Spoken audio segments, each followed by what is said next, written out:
Let me share a little bit about my own simple rhythm.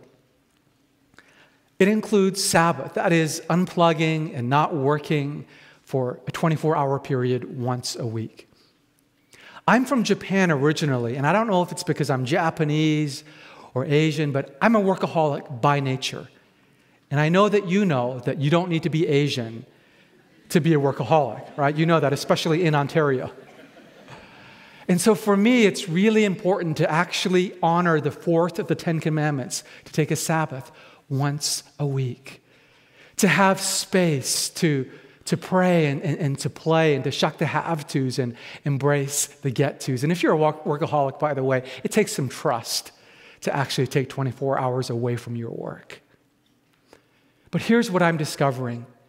It's better to work from rest rather than desperately needing to rest from work. You hear the difference?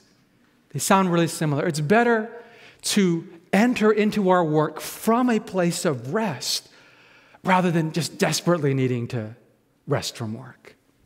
So Sabbath is a life-giving part of my rhythm. Another part of my rhythm is exercise. And I want to say at the outset, I'm not trying to impose this on you. Every rhythm will be unique. And it will be perfectly fitted to you if the Spirit inspires it.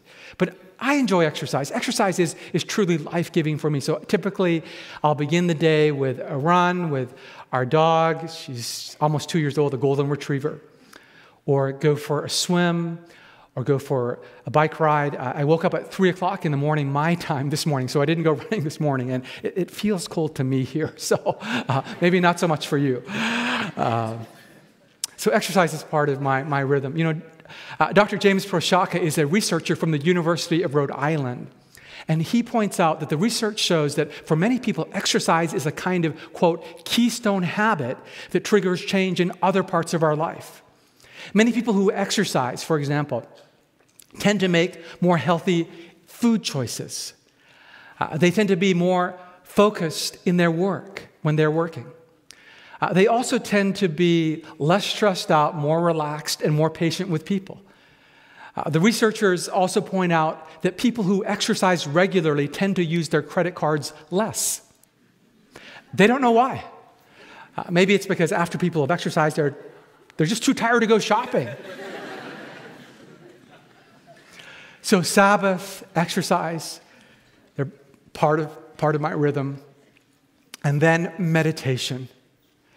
I'm a very easily distracted person. At any given time, I can feel like there are 1,001 chimpanzees jumping around in my brain.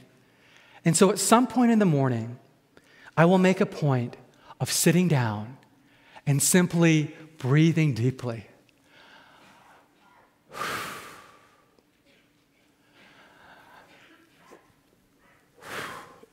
And so I'm not focused on the time. I'll set the timer on my watch to maybe 12 or 13 minutes, so I'm not thinking about the time. And because I'm so easily distracted, I will typically repeat a simple word like wait, as in wait on God. Wait. Wait. Or Jesus. Jesus. And when I'm done, I feel more relaxed. And throughout the day, I feel just a little bit more focused and a little bit more conscious of Jesus. Now, some of you may think meditation sounds like a weird waste of time. Dr. Kelly McGonigal, a psychologist who teaches at Stanford, points out that if you meditate as little as, say, 10 or 12 minutes a day for between 2 and 3 weeks, you will show signs of greater attention and self-control. And if you meditate for as little as 10 to 12 minutes a day for between 2 and 3 months, if we were to do an MR scan of your brain, the neural networks in your brain associated with being able to focus and control your impulses would have grown. We could actually see that.